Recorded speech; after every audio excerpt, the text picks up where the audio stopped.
çeker. Boyaşı yazdım. Maşallah olmayacak bir yemeklerden yemişsen.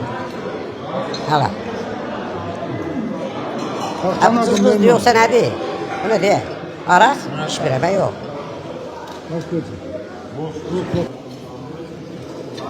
Netse tatlıdır.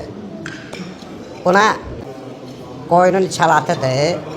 Öz yağında soğança, göy, şabalıtsa, müxtəlif növ ədviyyatlar vurublar. Öz buğunda pişifdi. Saat deyim ki, çox belə dadlıdır. Yəndə nətə deyim, elə bir aşk qarası yeyirsən, yəni ürəyin nə istəyir, bunun içine vurublar. Ürək açıqlığı ilə yəni bizə qoşulub yeyə bilərsən, bu çəkilişi zaten girişdir. Onu da boş-boş çəkib orada da göstərsə, bax bundan ye cana gəl. Buna bizdə nə deyirlər, cızbız, nəysə vız-vız, nəysə deyirlər. Boyaşı yazdım.